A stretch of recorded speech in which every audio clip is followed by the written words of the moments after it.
Tinggi-tinggi sepohon cemara, setinggi tiang istana raja.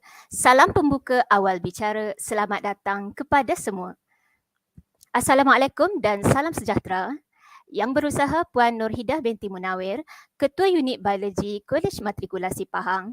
Yang berusaha Cik Nur Nadirah binti Muhammad Rafi, penyelaras bagi program kita pada petang ini, dan yang berusaha panel jemputan penceramah program kita pada petang ini, Puan Nur Jehan binti Abu Bakar, aktivis dan pengerusi Persatuan Pencipta Alam Malaysia MNS Negeri Pahang, dan yang dihormati para peserta serta warga Kolej Matrikulasi Pahang sekalian. Segala puji kehadrat Allah Subhanahu Wa Taala atas izinnya dan selamat datang dan terima kasih kami ucapkan atas kehadiran tuan-puan kerana sudi meluangkan masa mengikuti sesi perkongsian ceramah pada petang ini yang bertajuk program Turn Spoil into Soil atau dalam bahasa Melayunya tukarkan bahan buangan kepada tanah.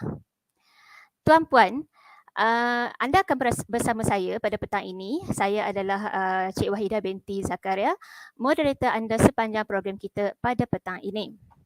Baik, sebelum kita memulakan program kita pada petang ini, mari kita menadah tangan membaca doa ya. Sekejap. Bagi memohon keberkatan, marilah kita sama-sama mengaminkan bacaan doa yang akan dipimpin oleh Encik Ridwan Muhammad Ali. Dengan segala hormatnya dipersilakan. A'udzubillahi minasyaitonirrajim. Bismillahirrahmanirrahim. Alhamdulillahi rabbil alamin wassalatu wassalamu ala asyrafil anbiya'i wal mursalin wa ala alihi wa sahbihi ajma'in. Ya Allah, ya Rahman, ya Rahim, hanya padamu kami panjatkan kesyukuran di atas segala rahmat dan kasih sayang-Mu. Bersempena dengan program Turn Spoil into Soil pada hari ini, kami memohon inayah dan taufik-Mu. Bukakanlah hati kami, lapangkanlah dada kami, supaya kami dapat menimba ilmu dan pengetahuan yang berguna. Ya Allah, kami memohon kepadamu agar Engkau berkatilah program ini dengan limpahan rahmat-Mu. Semoga segala usaha kami dalam menjayakan program ini mendapat keredaan dan hidayah-Mu. Rabbana zalamna anfusana wa illam taghfir lana wa tarhamna lanakunanna minal khasirin. Allahumma barik lana fi syahri Ramadan wa balighna lailatul qadr. Allahumma innaka afun karim tuhibbul afwa fa'fu anna ya karim. Rabbana atina fid dunya hasanah wa fil akhirati hasanatan wa qina azaban nar. Walhamdulillahi rabbil alamin. Amin, amin, amin ya Rabbal Alamin. Terima kasih Cik Ridwan Muhammad Ali di atas bacaan doa sebentar tadi. Hadirin sekalian, sebelum ceramah pada petang ini dimulakan, elok rasanya saya mencuri sedikit ruang untuk memperkenalkan puan penceramah kita pada petang ini.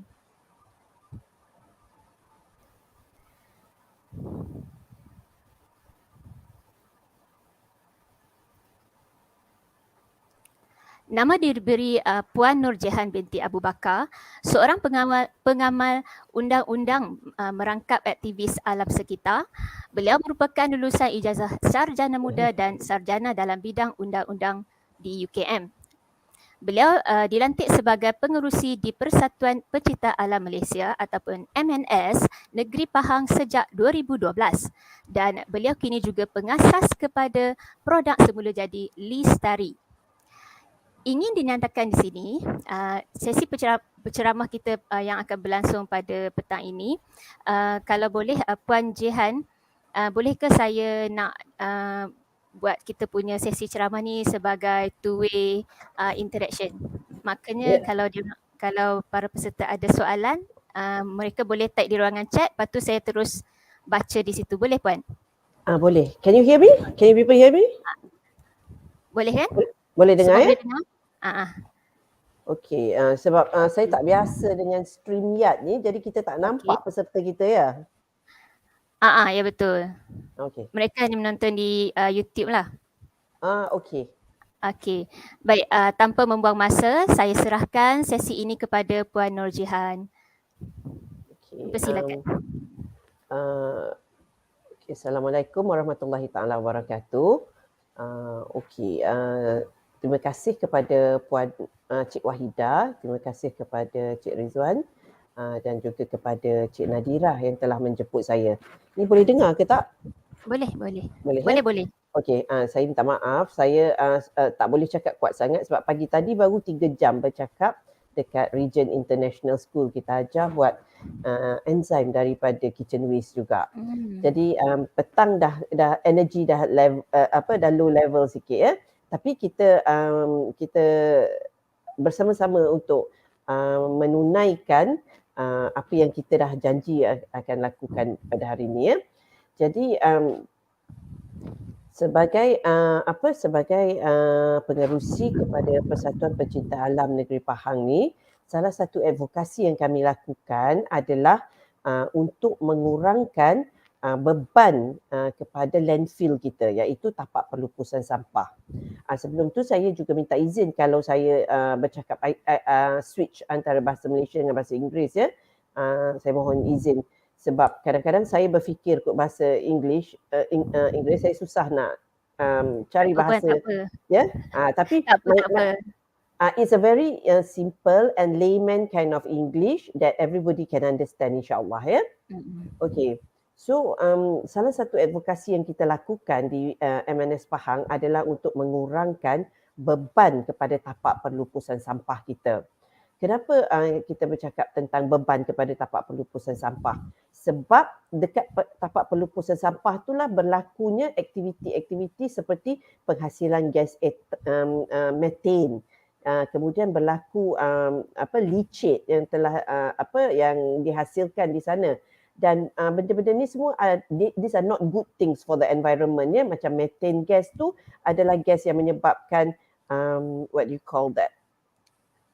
Greenhouse effect. Yes, greenhouse effect yang menyebabkan suhu bumi kita meningkat disebabkan gas methane tersebut. Jadi, bagaimana kita nak kurangkan penghasilan gas methane di landfill kita adalah dengan cara kita buat kompos kita sendiri. Maknanya kita tak buang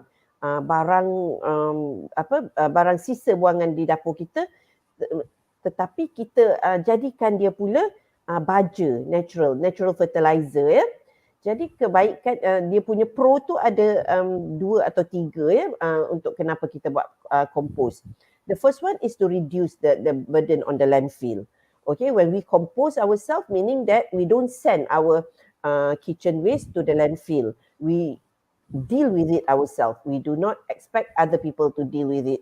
We do not expect pihak berkuasa tempatan to deal with our waste. But we deal with it ourselves.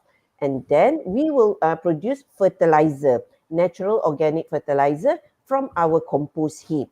Natural organic fertilizer is better compared dengan chemical based punya fertilizer. Meaning that kalau kamu menanam di keliling rumah dan tanaman-tanaman di keliling rumah perlu dibajai, maka boleh gunakan baja daripada kompos yang kita buat sendiri. Sebab baja ni tidak adalah murni dan berbentuk organik dan tidak mempunyai apa-apa sebatian kimia. Kadang-kadang baja yang kita beli dekat kedai mempunyai campuran bahan kimia yang pada jangka masa panjangnya boleh merosakkan kesihatan kita dan juga boleh merosakkan alam. Contoh yang kita selalu dengar adalah the over usage of fertilizer and pesticide di Cameron Highlands. Sehingga ke tahap sayur-sayur di Cameron Highlands tu ada tahap yang tak boleh dimakan. Walaupun nampak segar, nampak cantik, tetapi mempunyai kadar racun yang tinggi sebab pesticide dia tinggi dan juga fertilizer bahan kimia yang digunakannya juga tinggi. Dan pernah pada suatu ketika ditolak oleh pasaran Singapura ya. Jadi kita nak elak makan terlalu banyak bahan kimia, maka kita cuba buat kita punya kompos sendiri ya. Kemudian macam tajuk yang diberikan. Tajuk yang diberikan ialah spoils to soil. I've done this talk also with another group of university students, tapi mereka panggil benda tu from waste to wealth. Maknanya kita tukarkan sesuatu yang merupakan bahan buangan yang tak ada nilai, dia bertukar menjadi bahan yang boleh digunakan semula dan mempunyai nilai. In fact, tanah kompos ni kalau kita pergi ke nursery, ianya dijual dengan harga hingga 5 hingga 7 ringgit sekilo. Ya. Maknanya kalau kita boleh buat dengan elok-elok sendiri, kita boleh menghasilkan pendapatan, boleh menjana pendapatan dengan membuat baja kompos kita sendiri. Ya.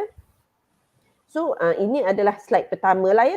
Minta maaf slide tu kecil tak nampak, tapi saya telah summary-kan dengan apa yang saya katakan sebentar tadi ya. Jadi next slide. Dan kenapa salah satu pro juga kenapa kita perlu berusaha untuk buat kompos ialah sebab kita akan menyumbang kepada a healthy ecosystem di dalam the soil food web, di mana di dalam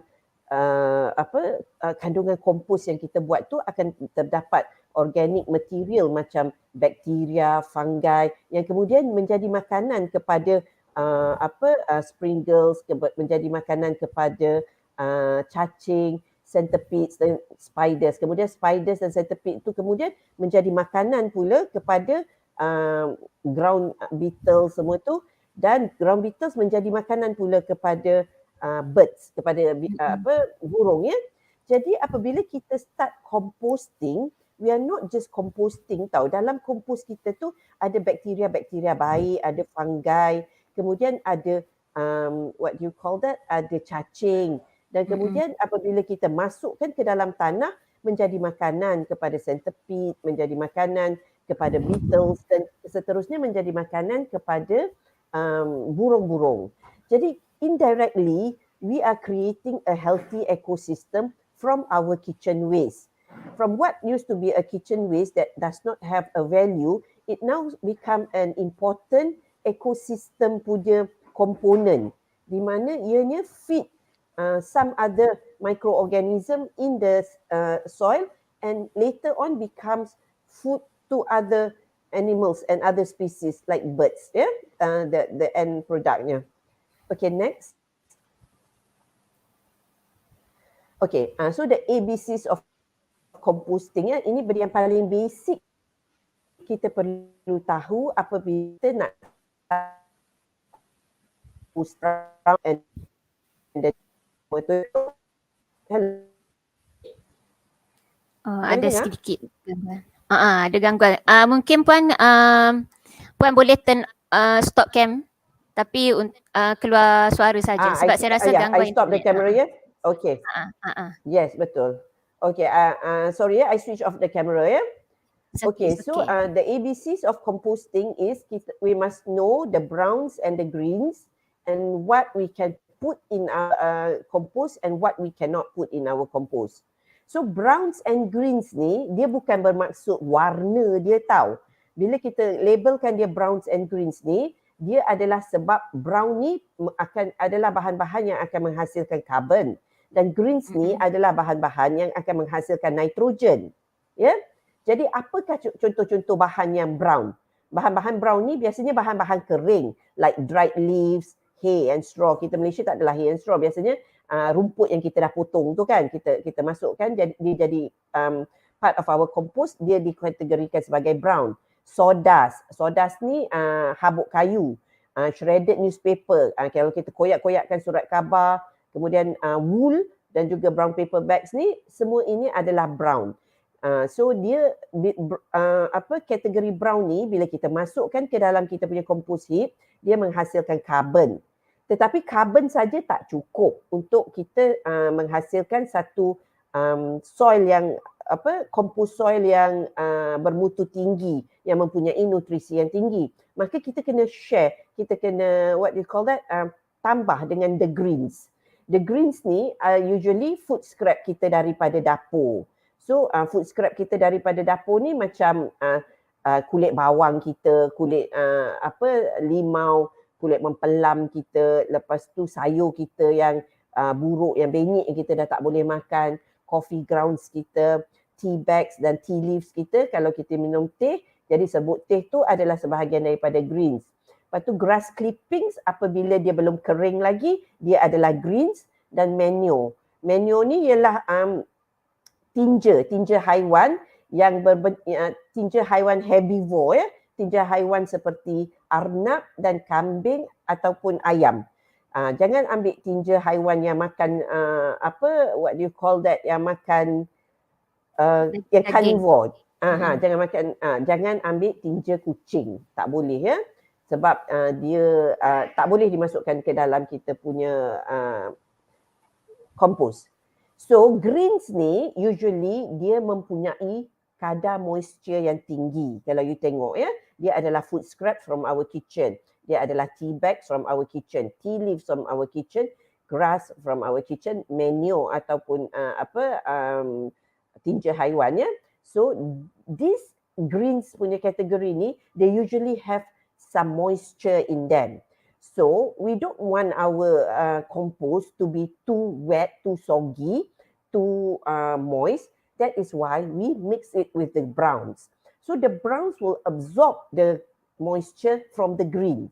So when we put in dry leaves, we put in hay, we put in sawdust, we put in shredded newspaper, we put in wool, we put in brown paper bags, it will absorb the moisture from the greens. Yeah. So the brown will produce carbon and the greens will produce nitrogen. Dan nitrogen and carbon ni akan menjadi komposisi yang penting untuk menjadikan a nutritious punya soil, yang akan menjadikan the end product, what do you call that, kompos yang memberi baja yang berkhasiat untuk pokok-pokok, sebab ada gabungan antara browns dan greens ya.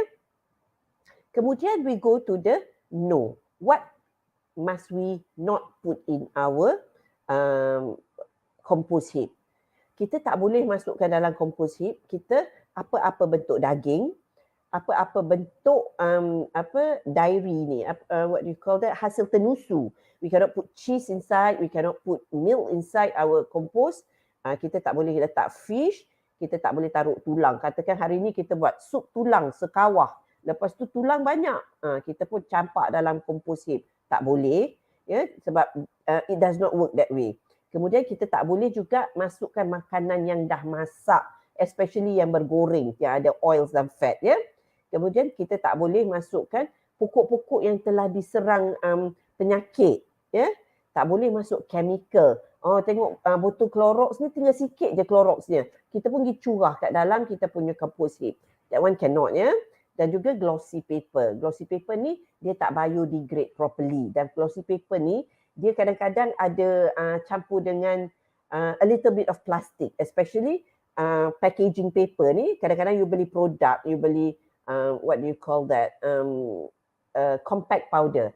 It comes in a box, but a glossy paper box. It's actually coated with a bit of plastic, so it does not biodegrade properly and it should not be put in the composting punya bin ya. Minta maaf mencelah Puan Jehan. Ada satu soalan yang bertanya, adakah bekas telur kategori brown sugar ke? Bekas telur ni yang tu kot, yang kertas tu kan? Yang kertas yes, dia brown. Dia kategori brown ya. Kalau bekas telur yang telur omega yang plastik tu tak boleh ya, jangan masukkan ke dalam composting. Sebab bekas telur yang kita beli yang sepapan tu, dia diperbuat daripada kertas juga. Dia recycled paper. Dia hancur-hancurkan paper tu, kemudian dia jadikan semula bekas telur, tray kan. So that is category brown ya. Okay, so dekat situ dia kata ideal ratio ialah 2/3 brown to 1/3 green. Tetapi saya punya experience buat saya punya own compost heap, compost bin, saya prefer 50-50. This is teori lah ya. Sebab maybe teori ni pun dibuat oleh orang negara luar. Ini bukan dibuat oleh orang Malaysia. We got this chart from America kan. So but here in Malaysia, I noticed that it's better if we have 50-50. Sebab it's balanced dan the brown absorb enough of the green. Kalau kita have too much brown, kita punya compost heap tu a bit dry, pendapat saya. Dia berderai, dia tak moist ya. Okay. Lepas tu betul di sini pun dia punya help tip juga, dia kata too much greens dia akan jadi stinky compost. Kenapa dia jadi stinky is because too much moisture. Bila too much moisture memang dia akan ada bau sikit. Tapi bau dia lebih kepada bau masam lah, bukanlah bau macam busuk sangat kalau kita tak masukkan daging, ayam, ikan semua tu. Jadi bau dia macam bau perebutan bahan organik, botanicals punya fermentation, botanicals punya rotting, so it's not bad. But if you put in dairy or you put in dairy like milk, cheese and everything, the smell can become very stinky. Yeah, so do not put in that. Kalau too much brown, dia kata it won't break down. Yes, sebab tak cukup nitrogen, dia takkan break down. Tapi dalam cuaca kita kat Malaysia ni, kalau kita put 50% brown and 50% green, plus kita ada occasional rain dekat sini, it does break down quite easily. Yeah? So this 2/3 ni is not rule of the thumb. Bila kita buat nanti, kita boleh gauge sendiri banyak mana kita nak put in our brown materials and banyak mana kita nak put in our green materials. Lepas tu, okay, turn compost once a week. Why? Aeration ni adalah supaya berlaku breakdown yang berbentuk aerobik. Iaitu ada udara, ada pengaliran udara dan ada pelepasan haba. Ya, bila kita dah orang kata apa, kita dah tambun our brown, our greens ni katakan di dalam satu compost heap, dia akan build up heat tau dekat bawah tu. Dia akan jadi panas dekat bawah tu disebabkan gas nitrogen dan juga gas the nitrogen and the carbon that produced by this both browns and green tu. And if we do not turn our compost once a week, apa beza kompos kita dengan landfill? Tak ada beza kan? Landfill pun dia ambil, dia tambun tapi dia tak gerakkan. Jadi benda yang berlaku kat situ ialah perebutan yang berbentuk anaerobik, iaitu tak ada berlaku, tak ada what do you call that? Tidak ada oksigen berlaku yang campur tangan dalam perebutan tersebut. Jadi bila berlaku anaerobik punya breakdown ni, itu yang menghasilkan gas metana tu ya, methane gas. Puan, ada satu lagi soalan. Katanya Apa dia? kalau composition terlebih green, ada efek tak pada tumbuhan yang kita gunakan baja tersebut nanti? Tak, cuma you punya compost end product tu dia benyek, lembik sikit. Dia macam soggy. Plus ada satu lagi soalan. Okey, kalau puan, apa dia? kalau apa tadi? Kalau kita terlebih green, dia akan jadi soggy. Dia akan jadi macam wet kind of, macam tahu tak, macam tanah lepas kena hujan. Berair. Berair, ya. Sebab greens, they contain more moisture than the brown. That is why we must balance the brown and the green. Tapi tidak ada salah kalau kita terlebih green. Katakan minggu tu kita punya kita punya penghasilan daripada dapur kita lebih daripada kertas yang kita ada. Tak apa, it's okay. So when you get more brown esok, you just put it in. But if let's say eventually you did not put in more brown pun, dia tetap akan mereput, tetapi your end product is you get a bit of a moist kind of compost. Puan, ada satu lagi soalan. Apa dia? Dia tanya leftover processed food macam KFC macam tu, yang berminyak-minyak tu boleh ke? Tak boleh, KFC tu kan binatang. Kalau macam processed food yang macam kita kuah kari contohnya macam tu, processed food kan? Tak boleh juga, dia bawa oils and fat. Nampak? Kuah kari tu oils and fat. Masak lomak cili padi tak boleh. Ya, lepas tu jangan rondang maman jangan masuk. Walaupun kata maman tu kan botanical. Tak mau. Kita tak mau masuk rondang maman sebab dia banyak kelapa, ada krisik, ada minyak kan. Dia jadi oils and fats kan? Okay.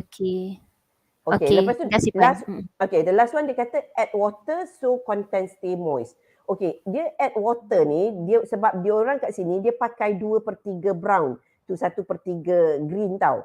But if from what I've been doing, kalau kita guna 50% brown, 50% green, kita tak payah add water dah, so that content tu jadi moist. Dia automatic, dia memang moist. Ya? Yeah? Jadi this what do you call that? This chart that I'm sharing with you, we got it from people who have been doing it in America lah. But we use it as what do you call that, guideline sahaja. Tetapi to tell you truthfully, saya dah buat 50% of brown and 50% of green. Kita dah tak perlu add on water dah. Dia konsistensi dia just nice je pendapat saya. Ya, you akan menghasilkan kompos yang tidak terlalu basah tetapi tidak kering berderai juga. Okay, next slide. Puan, saya ada satu soalan daripada saya sendiri. Okay, Saya ada tengok satu video yang mana dia ada guna gula pasir sebagai makanan kepada mikrob. Boleh ke? Okay, gula pasir kalau kita kat MNS, gula pasir tu kita guna untuk buat enzim. Okay, maknanya you want to get EMS out of your compost. Effective microorganism solution. Kan? Kalau if you want to get EMS out of your compost, then yes, you guna gula pasir. Tapi hari ini kita bercakap tentang end product dia adalah fertilizer yang berbentuk pepejal. So you tak perlu masukkan gula. Betul tak? Video yang you tengok tu, dia letak tu sebab dia nak harvest effective microorganism solution. Betul tak? Yang saya nampak, saya tengok tu dia buat dia tambahkan gula sebab dia betul lah dia nak harvest microbes tu sebab makanan kepada microbes tu kan. Okay. So in our case hari ni kita nak buat kompos saja. Kita tak harvest microbes. Microbes tu is what contain in EMS, the effective microorganism solution. Yeah. So bila kita nak harvest EMS ni? Macam kalau kita sebagai aktivis alam sekitar, kita perlukan EMS tu kalau kita nak buat mud balls. Mud balls ni kita guna untuk membersihkan tasik. Kita gunakan untuk membersihkan sungai yang kecil yang ada tumpahan bahan kimia ke ataupun grey water. We have used it dekat Tioman dulu, di mana rumah-rumah yang dekat situ diorang buat homestay, kemudian grey water dia tu masuk ke dalam sungai. Lepas tu jadi sungai tu tercemar dengan grey water. So what we do is kita guna effective microorganism solution, campurkan dengan mud dan dijadikan mud ball dan kita keringkan. Then we throw it either in the tasik or in the sungai untuk eat up all this grey water. Yeah. So kalau kita nak harvest effective microorganism solution, then yes, we have to add a little bit of molasses ataupun brown sugar. Yeah. Okay, next. Okay. Menjawab tak soalan you? Menjawab. Kadang kita kena faham juga sebab saya ada tengok macam dia ambil baja yang dalam air tu. Itu baja, itu bukan kompos kan? Itu effective microorganism solution. Yes, baja cecair organik. Tapi hari ini kita bercakap tentang penghasilan di hujungnya. Kompos ialah sesuatu yang berbentuk pepejal. Dia bukan cecair. Yeah? Okay, so this slide is again another slide for us to share beza between the browns and the greens. Yeah, like you see again, the browns ada material yang mempunyai sangat-sangat sikit moisture di dalamnya, iaitu dry leaves, wood chips, shredded paper semua ya.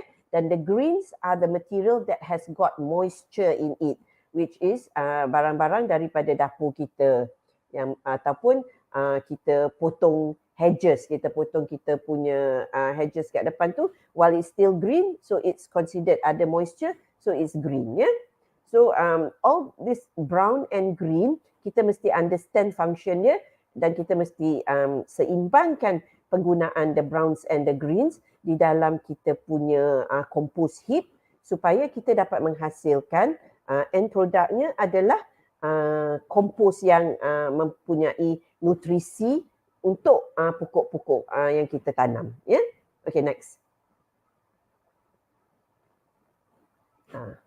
Okay, ini ialah cara bila kita teach students dekat sekolah how to make a compost in the bottle. Dia ada konsep layering, kita panggil kan? Kita panggil layering. Okay, bawah tu biasanya untuk soak up whatever moisture that comes down from the pereputan tu, so biasa kita akan letak soil ataupun batu pun boleh. Kemudian kita letak the veggie, this is the green, yeah. We put veggie, lepas tu kita letak fertilized soil ke leaf and grass. Kita akan layerkan dia tu green, brown, green, brown, green, brown, yeah. If your top is brown, and you feel that it does not stay, then yes, you can put a bit of water. You just jirus je sedikit. Katakan you baru masuk brown banyak. Lepas tu you nampak macam dia tak turun, dia tak set betul-betul ke dalam your compost tu. You can jirus a little bit of water and make it moist. It will settle down with the greens, yeah. But this is how we show people about how to make your compost, starting within a bottle. Ini usually kita buat dekat sekolah lah dengan budak-budak. Jadi kita akan asingkan satu besen browns, satu besen greens. Kemudian kita start off bawah tu sama ada dengan kerikil ataupun dengan soil. Kemudian kita ajarkan dia layering. So it's a compost in a bottle. Ini macam keratan rentas that you can see into your compost bin, ya. But of course bila you buat compost betul-betul, you tak buat dalam botol kan. Ini untuk belajar. Bila kita pergi ke sekolah untuk ajar, budak-budak nak tahu how do we layer the ingredients that we put in our compost heap. So this is how we show them. Okay, next. Ini ialah botol-botol lah yang kita guna bila kita buat dengan student, ya. So we layer between the kitchen scraps, the dried leaves. We put a little bit of soil in between juga untuk budak-budak tengok macam mana it happens. Jadi ini adalah pada skala yang kecil. For you people, young adults, tak payahlah buat macam ni sebab nanti nak harvest susah, mulut dia kecil kan. Tapi biasa kita guna kaedah ni untuk tunjuk kepada budak-budak so that they can see the layers. How you put first you put the greens, then you put the browns, then you put some soil on top, then you put some more greens, then you put some more browns, yeah. So this is just a small scale for you to see the keratan rentas, how a compost bin should look like. Okay, next. Okay, how to make compost ni, inilah ya, kita kena choose a good place mula-mula. Choose a place ni, kita tak mau tempat yang terlalu terbuka juga sebab nanti kita dapat terlalu banyak hujan. Kalau kita ada tudung di atas kita punya, what do you call that, compost bin ni, okay, tak apa, boleh letak kat mana-mana ya.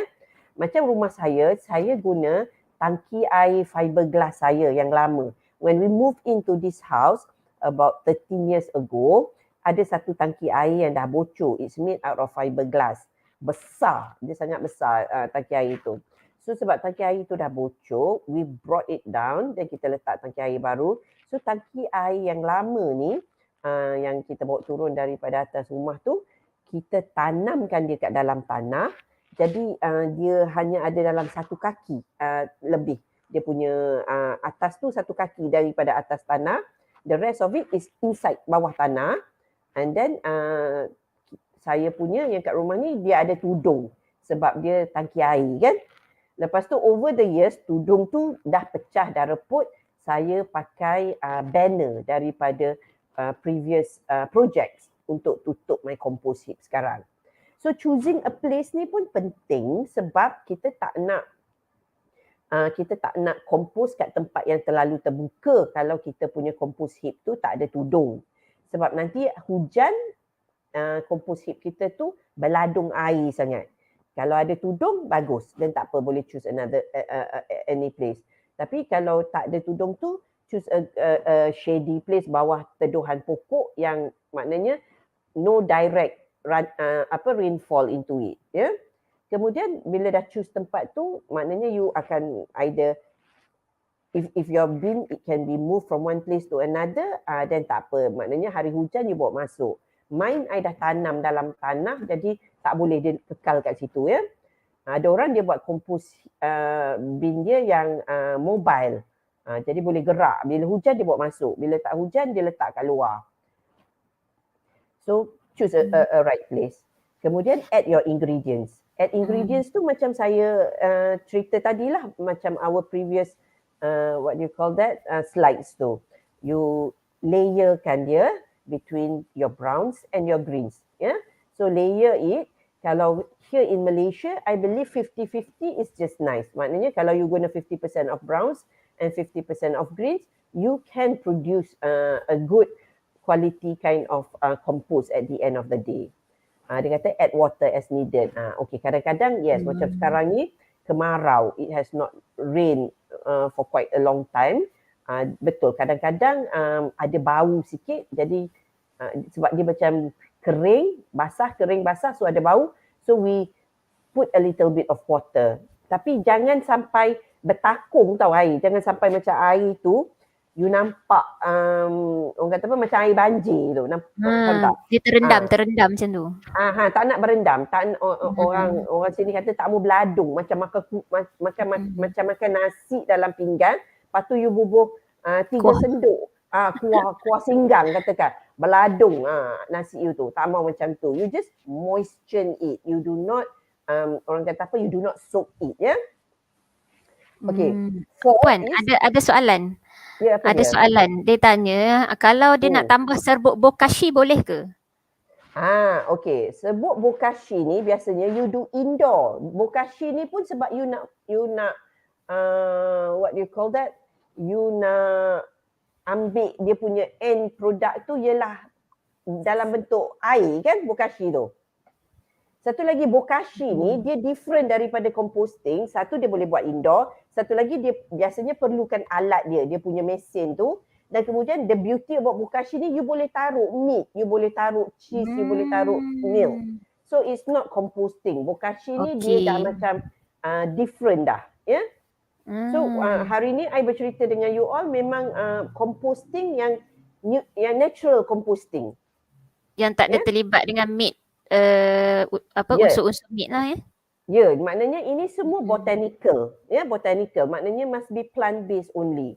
Tetapi bokashi, if you have got that bokashi machine, bokashi ni biasanya orang yang duduk high rise tau. Dia duduk kondominium tingkat 23. Dia tak bolehlah kompos kan. Dia nak kompos kat celah mana? Tak boleh. So dia akan opt for bokashi. And bokashi ni dia bagusnya ialah you can put your meat inside. Maknanya you makan KFC.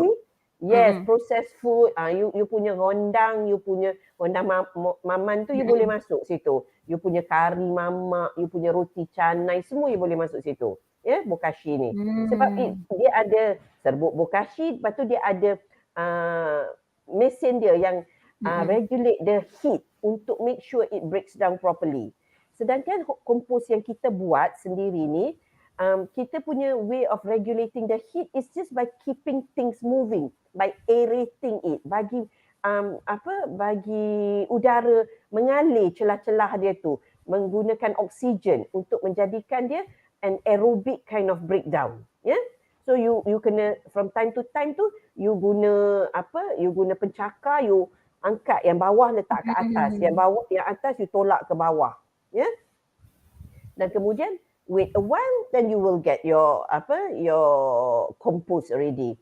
For mine, mula-mula dulu it took about 6 to 8 weeks, ya, mula-mula dulu. Tapi sebab now benda dah dia dah banyak kompos tu, jadi bila I taruh, I pusing tu, I can harvest every 3 weeks. I boleh harvest kompos daripada my compost bin, ya. Dan I gunakan untuk membaja pokok-pokok saya. I have got pokok nangka 1, pokok mempelam 3, I ada pokok jambu, I ada pokok limau, I ada pokok ulam raja, I ada pokok kangkung. Semua saya gunakan kompos daripada my backyard tu untuk saya baja. Dan kita tak belilah apa-apa jenis baja, ya.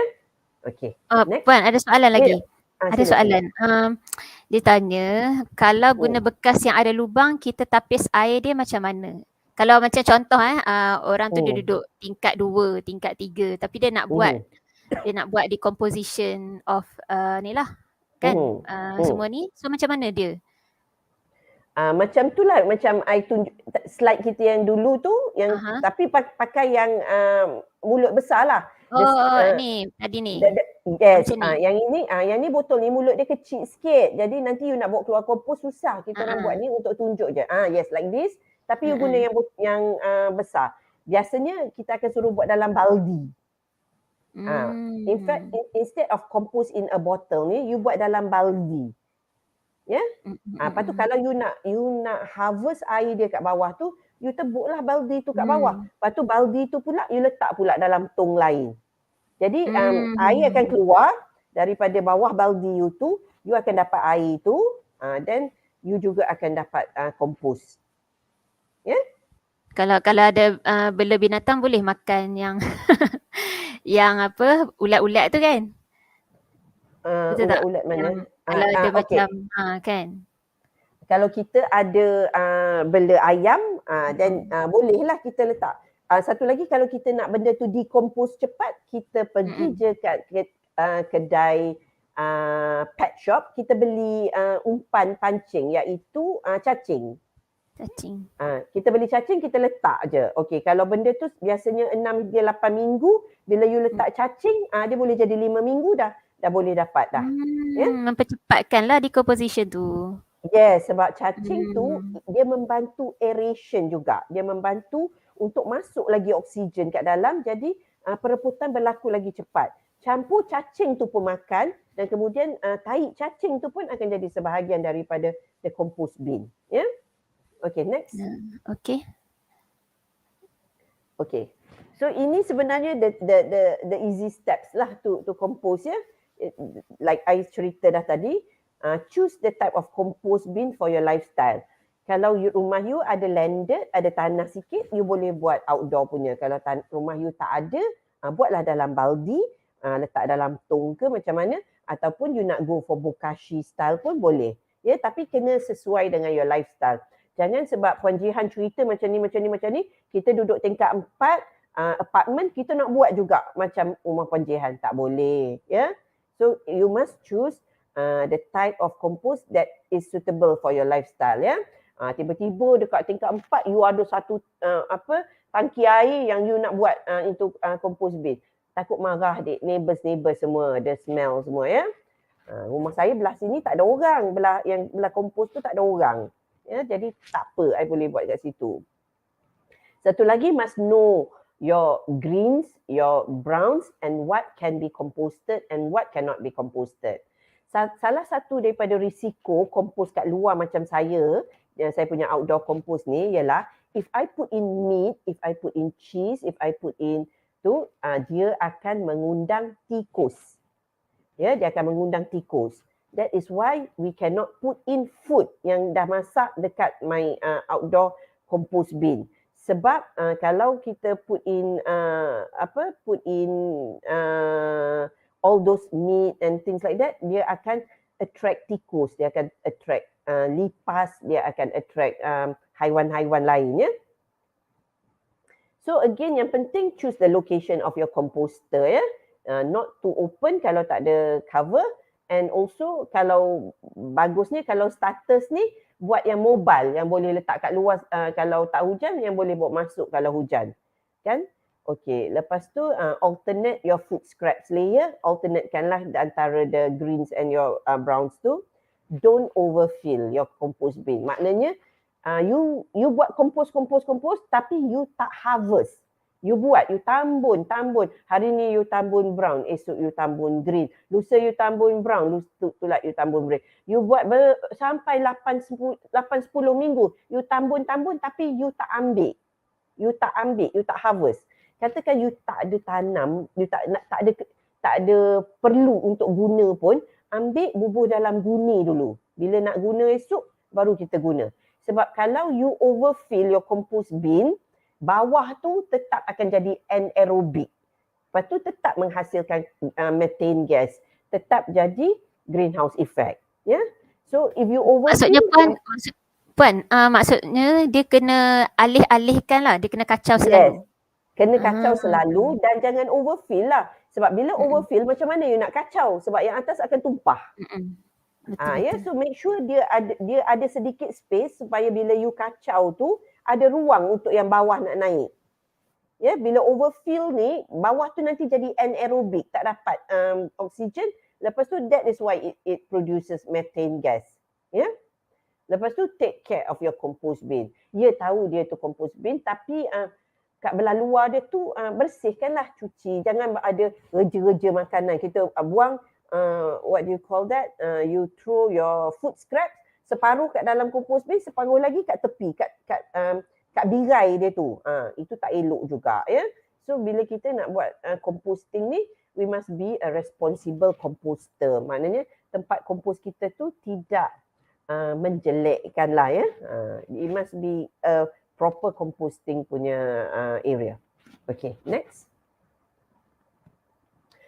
Okay, ini juga adalah salah satu daripada pengecualian kepada the normal thing yang I kata tak boleh masuk dairy, tak boleh masuk what do you call that? Tak boleh masuk meat semua, tak boleh masuk processed food. If you have got black soldier flies punya larva, you boleh masukkan all that. You boleh masuk daging, you boleh masuk KFC, you boleh masuk lomang, you boleh masuk semualah, semua benda you punya masak-masak lomak semua boleh masuk. Sebab black soldier flies punya larva ni, it breaks down everything. Dan dia jadikan end of the product tu tetap juga organic waste. Ya? Lepas tu sekarang ni memang ramai yang guna black soldier flies larva ni. Kalau you ikut Zarah Al-Qadri on TikTok, ada tak yang follow Zarah Al-Qadri? Ataupun Zarah Barakah tu kan? Barakah organik tu, diorang homesteading di Terengganu, and diorang bela what do you call that? Diorang bela ayam, diorang bela itik, diorang bela kambing semua. Ada tengok. Kan? Okay, so they use black soldier flies untuk memastikan diorang punya compost tu breakdown lebih cepat sebab they cannot afford for 6 to 8 weeks. So when you have got black soldier flies punya larva ni, it breaks down faster. 2 to 3 weeks, what is usually taken 5 weeks. Dia punya breakdown tu. So kalau you ada black soldier flies punya larva, you boleh guna daging, you boleh letak cheese, you boleh buang susu masam, yogurt, semua you boleh buang dalam situ sebab the black soldier flies will break it down into an organic waste at the end of the day. Yeah? So ini pengecualian. Sama macam bokashi lah. Bokashi pun is another method yang you boleh guna untuk buang kalau you nak kompostkan you punya sisa dapur yang terdiri daripada tulang, daging, ikan dan juga processed food ya. Tapi yang saya buat dekat rumah saya ni betul-betul kompos yang tradisional ya, yang tidak boleh masuk ayam, daging, susu semua tu ya. Okay, next. Okay, ini adalah sesuatu yang sebenarnya tak berkenaan pun dengan composting.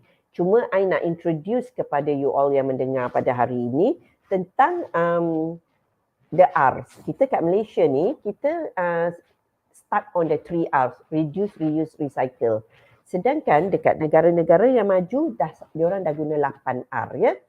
Okay, 8 R which is rethinking your choices, refusing single use, reduce consumption, reuse everything, refurbish old stuff, repair before you replace, repurpose, be creative and reinvented, recycle is the last option. Ya. Sedangkan kita kat sini masih reduce, reuse, recycle. Ya.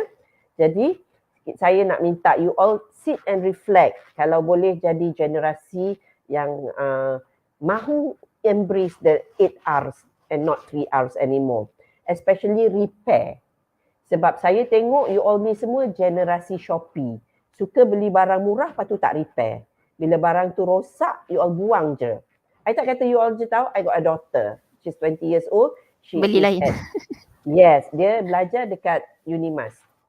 Dia nak pergi prom, dia nak pergi satu dinner, dia beli satu jam. Jam dia hanya RM19.90 sebab jam tu matching dengan baju dia.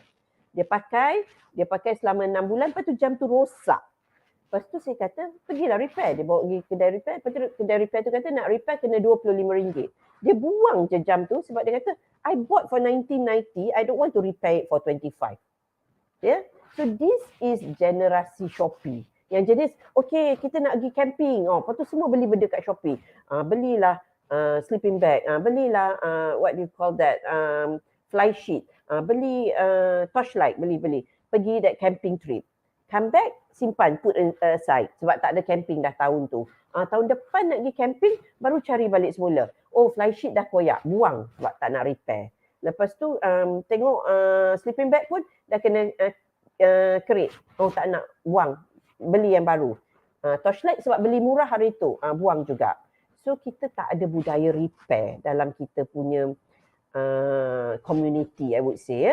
Kita sekarang ni, I tengok tempat repair kasut je lah. Itu pun tak ramai yang buat. Suka beli kasut murah, kemudian bila rosak buang je lah. Buat apa nak repair? Repair pun nak mahal sama harga dengan harga kasut. Betul tak? Kan? So benda-benda macam ni yang kita perlu hayati. Kenapa kita punya burden on the landfill terlalu banyak? Sebab we don't repair things, ya. And then we like to buy cheap things that cannot last long. Contohnya kita suka beli perabot murah-murah yang chipboard. Lepas tu bila banjir perabot tu kembang, tak boleh repair dah. Memang tak boleh repair lah. Nak repair pun tak boleh repair sebab dia dah kembang. So kita buang. Saya pernah jadi mangsa banjir pada tahun 2019, ya. Jadi di lorong saya sahaja, ya, kita buang 3 tan. Lorong saya ni 8 rumah je. Jadi 3 lori 3 tan datang ambil sofa, datang ambil katil, datang ambil almari, datang ambil peti ais, datang ambil TV, datang ambil apa semua. 3 tan untuk satu lorong. Imagine the burden on the landfill. 3 tan satu lorong. Kawasan perumahan saya ni ada 32 lorong. Kalau satu lorong buang 3 tan kali 32, dan semua barang yang kita buang ni pergi ke mana? Pergi ke landfill, kan? Boleh bayangkan tak beban landfill kita tu? Kemudian kita kat Pahang ni sebab kita ada landmass yang quite big. So each daerah, Cameron Highlands ada satu landfill, Kuantan ada satu landfill, lepas tu Temerloh ada satu landfill, Bentong ada satu landfill, Jerantut ada satu landfill. Itu tak the total amount of all the landfills in all the daerah di negeri Pahang hampir sama besar dengan keluasan negeri Perlis tu. Imagine how much land we use for landfill sebab pengurusan sisa pepejal kita tidak efektif. We don't compose, we don't repair, we don't refurbish, we don't reuse, we don't reduce. So the end of the day, the impact is on the landfill. Yeah. So that's about all. I think that's the last of my slide. So kalau ada soalan, I jawab soalan now. Baik, para hadirin sekalian, jika ada soalan lagi boleh utarakan di chat box di sebelah, ya. Okey, saya ada satu soalan yang saya terima. Dia tanya bila dia nak identify that the compost is successfully ready to be used. Bila dia dah macam tanah. Bila dia dah macam tanah. Okay. So bila kita masukkan kita punya kita masukkan barang ke dalam landfill pula, ke dalam kita punya compost heap tu, kita nampak dia ini daun, ini kulit pisang, ini kulit limau, ini kulit rambutan, ini kulit tembikai. Bila benda tu semua dah mereput sampai dia jadi tanah yang you dah tak nampak, you tak boleh identify dah ini kulit limau, you dah tak boleh identify ini daun, you tak boleh identify ini ialah ranting, then it is a success. Dia dah reput, dah jadi macam tanah. Dia jadi hitam-hitam, coklat-coklat gitu. Yeah? When you cannot identify already what you put in previously. Kalau previously you put in, dia sebagai kertas surat khabar ataupun you letak brown paper bag. Tapi bila you angkat-angkat, dah tak ada brown paper bag, dah tak ada what do you call that, surat khabar, meaning that it has been, yes, dah tak ada bentuk dia, dah tak ada bentuk asal dia. Dia dah jadi reput, dah jadi macam tanah. That is when you know that you can harvest what is in your compost heap to become a fertilizer. Puan, apa ni contoh macam apa yang soalan ni tadi dia kata? Okay, saya rasa Puan dah jawab kot soalan ni. Apa dia? Tak apa, tanya je. Kalau guna decomposer, contoh earthworm, ada cara spesifik ke untuk jaga kompos kita? decomposer tu dia macam mesin dia sendiri kan? Ke you Saya refer rasa at ni the kot yang Puan cakap tadi, beli ulat tu, earthworm tu ataupun lava tadi tu, kemudian tambah kot. Yang tu kot jawapannya. Betul Puan? okey. Maknanya kalau kita katakan kita nak komposkan cepat, kita tak nak benda tu lama-lama kat situ. Ada orang dia jenis macam serabut lah, ada kulit pisang ni semua. So dia ada dia beli black soldier fly lava, dia campak je kat dalam tu. Lepas tu sekejap je benda tu akan mereput. Sama juga kalau you letak earthworm, you letak cacing tanah. Dia cepat juga mereput. Tapi kalau cacing tanah ni saya perasan dia punya tekstur tu basah sikit. Maybe sebab dia banyak buat lubang-lubang tu, jadi aeration dia tu bagus, jadi dia a little bit moist kalau ada cacing tanah. Puan, kalau macam saya tengok ni cara lama lah, macam mak saya, kami tinggal dalam dusun. Jadi mak saya dia gali lubang terus. Dia gali lubang, so semua dia masukkan dalam tu, nanti dia bakar. Nanti dia bakar dalam tu. So dia jadi terus hitam lah, jadi terus degrade. Kat situ dah wujud carbon lah kan. Sesuai tak kalau Okay, itu cara tradisional, but it's not composting lah kan. Satu sebab you tak dapat the the carbon and the what do you call that, nitrogen tu. The carbon and the nitrogen sebab you dah bakar semua. You dapat carbon je lah. So carbon rich punya tu dia tak seimbang, dia tak ada nitrogen. tak semula jadilah kan. Bukan tak semula jadi, dia tetap kompos tetapi dia heavily carbon sebab dah bakar. Dia tak ada nitrogen, dia tak ada sumber-sumber lain dah. Dia carbon sahaja. Jadi nak kalau sam pokok okey je kot, tapi dia tidaklah menjadikan satu bentuk fertilizer yang mempunyai nutrisi yang cukup. I see. Sebab dia tak ada nitrogen daripada the wet the wet scraps yang orang kata apa yang rot secara naturally. You burn, you get carbon je lah. You get everything dry. No moisture at all. Kan? Tapi cara tu ialah cara tradisional lah. Orang Zaman asli dulu. pun buat, orang asli pun buat macam tu kan. Jadi pembakaran terbuka pula.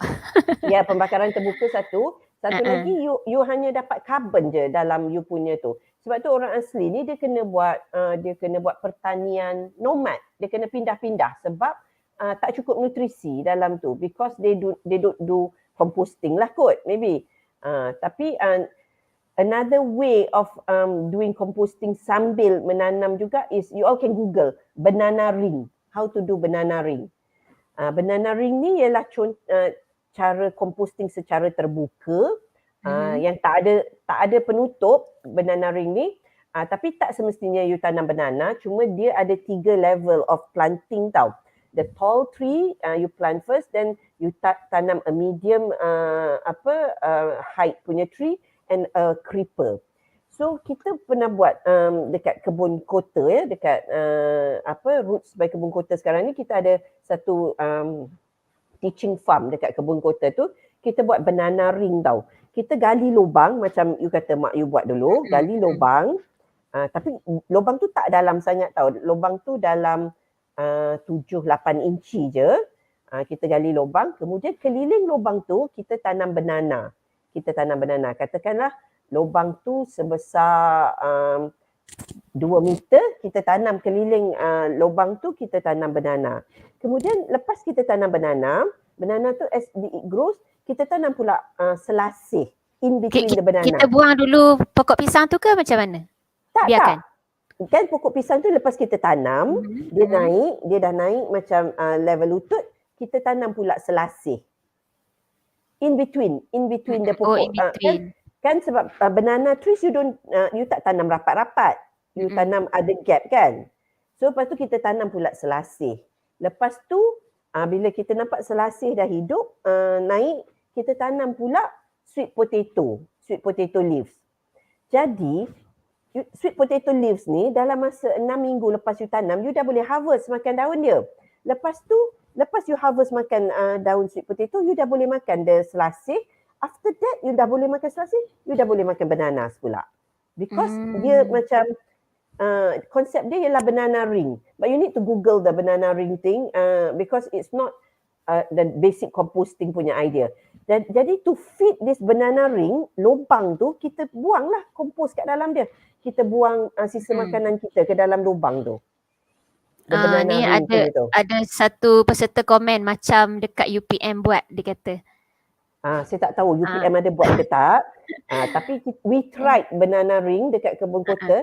Tapi memang kita tak payah baja lah. Kita tak payah baja our banana trees. We tak payah baja our, what do you call that? Our selasih. We tak payah baja our sweet potato leaves. Kebun kota pun? Kebun kota dekat sini, dekat Jalan Semambu. Boleh public masuk ke macam mana? Ataupun persendirian? Dia sekarang dah jadi persendirian sebab dulu MNS use it as a teaching farm. Kemudian bila dah banyak what do you call that, banyak sayur kat situ, the owner of the land, Datin Kaniza, open up a cafe, Roots by Kebun Kota. Jadi everything that is planted on the farm is now being served at Roots by Kebun Kota. Boleh orang luar masuk melawat ke, kena bayar ke macam mana? Tak kena bayar tapi kena buat permohonan sebab diorang ada buat now diorang ada buat projek dengan KETSA. I think projek untuk recycle wastewater to use for pertanian. So it's a bit biosecurity. Kalau tak silap saya lah. Ada biosecurity gitu. Biosecurity. Jadi what they're doing now is recycling wastewater to be used for agricultural punya use. They're doing it for the government. So it's like a kajian jugalah. So it's called Project Birumas, BIRUMAS. So it's water that can be turned into gold. Something like that lah. Yeah. So you cannot simply walk in now, kena minta, kena write in, can write attention Datin Kaniza, she's at Roots by Kebun Kota, minta nak masuk untuk belajar. Then she will tell you bila tarikh bila, dan dia akan assignkan seorang untuk bawa you tengok macam mana kita buat permaculture dekat situ dengan menggunakan basic composting. Nampaknya ada yang pernah pergi ya ni. Puan Naimah dia kata ada kafe dekat on the way ke Besrah Yes, it's a sustainable cafe di mana kita tidak menggunakan apa-apa yang one time use, not even our serviettes. Serviettes pun kita guna cloth napkins which we wash and we reuse again. So dekat Roots by Kebun Kota tu, sampah yang dihasilkan setiap hari for a cafe is less than 3 kgs. Boleh imagine tak? Sebab semua food scrap is composted kat sana. Maksudnya Kebun Kota tu memang masih lagi joint venture dengan MNS Puan? Sekarang kita dah tak bawa lah orang buat dulu kita bawa community untuk belajar buat permaculture kat situ. Permanent agriculture sebab it's part of the food security. We want the community to be able to plant at least some food yang they can eat.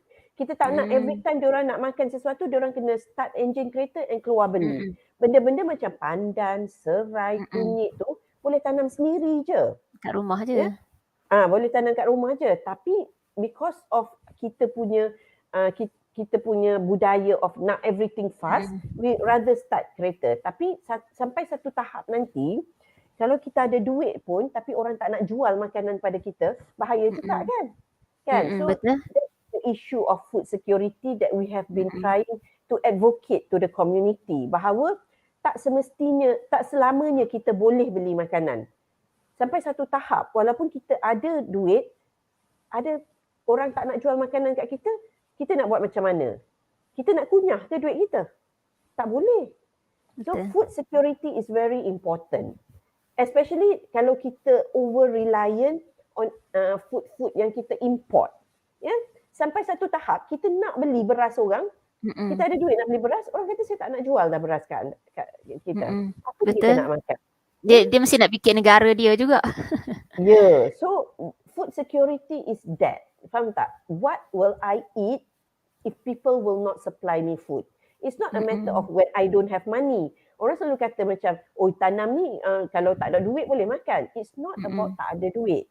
You always must think that even if I have money and people don't want to sell their food to me, what do I have that I can eat, that I plant myself, that I produce myself? Yeah, kita kena tanya tu. So benda-benda macam tu kita tak tanya sebab kita take for granted that as long as I got money, I can buy food. But the day will come when we might not be able to buy food because food supplier will not want to sell to us anymore. We don't know when lah, we don't know why, but it might happen. And kalau pada waktu itu baru kita terantuk dan baru kita nak tengadah, sangat bahaya. We will be killing each other over food. Betul tak? Sebab orang yang ada food nanti orang datang rompak rumah orang ni sebab dia ada food. Ya. Kena ada itulah ilmu untuk recycle, replanting kan? Yeah, even if you stay in a high-rise building pun, there is such thing called vertical planting. Ya, vertical planting ni maknanya dia macam dia is like a lean against the wall. You can lean it against the wall of your balcony and you can plant dalam bentuk bertingkat-tingkat.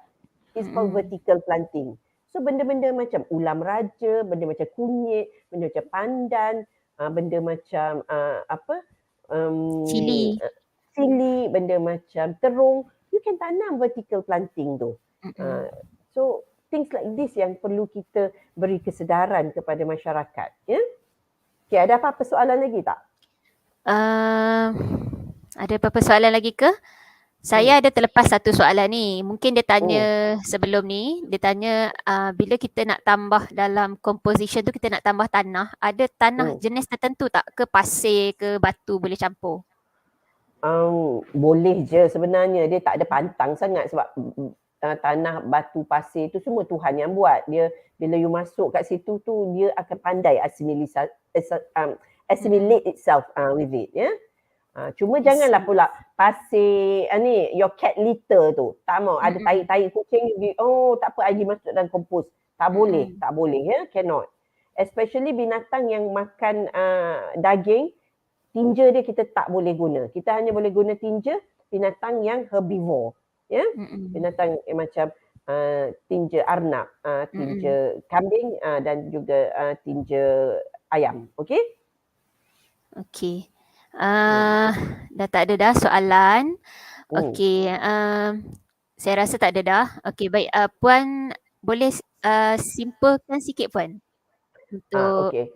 Kesimpulannya adalah basic composting ni is something, you make something out of nothing. Faham tak? Benda yang sebenarnya you tak ambuh dah. Benda-benda macam your grass the cuttings from your grass, the waste from your kitchen, things that you actually don't have a value anymore, tapi you can turn it into something that is valuable, ya, from waste to wealth, ya. Benda tu yang you boleh guna semula dan benda tu juga akan menyihatkan diri you, akan menyebabkan alam pun in a better place, reduce emission of all these greenhouse gases, dan juga it saves your money because you don't need to go out and buy all those chemical based punya fertilizer, and then it also gives you a sense of purpose in your life, ya. And kita mesti buat benda ni dengan nawaitu ini adalah jihad alam sekitar, supaya apa yang kita lakukan ni malaikat di belah kanan tu boleh catat kebaikan untuk kita. Kita jangan buat sebab it's in to compose.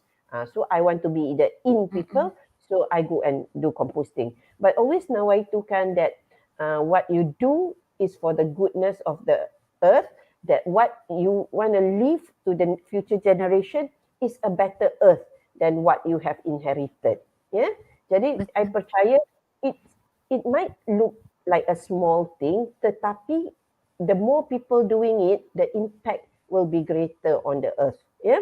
Dan kita juga sentiasa mesti ingat tentang the burden on the landfill, beban ke atas tapak pelupusan sampah kita. Kalau kita ada masa pergi duduk dekat tapak pelupusan sampah tu, duduk 30 minit je dan look around you. yang dekat Jabur tu kan, yang dekat on the way nak ke Kemaman tu dah setinggi bangunan 4 tingkat. Betul tak? Betul. Tu Dapat baru belum? kita tu.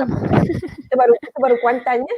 Ha. So if you got time, go and sit down and reflect. Yeah? Reflect what is going to happen to our landfill. How will it affect us? How will it affect the next generation?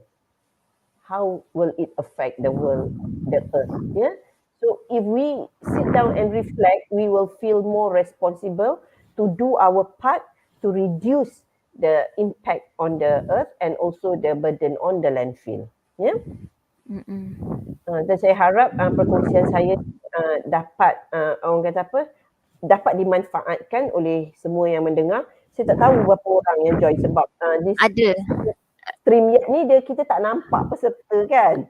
Sebenarnya Puan boleh masuk melalui YouTube untuk tengok tu. Okay. Tapi yalah, dia terhad lah. Dia bukan macam Zoom lah. Okay. Puan, boleh tak Puan okey lagi ya Puan punya internet coverage? Boleh Puan cuba turn on kamera?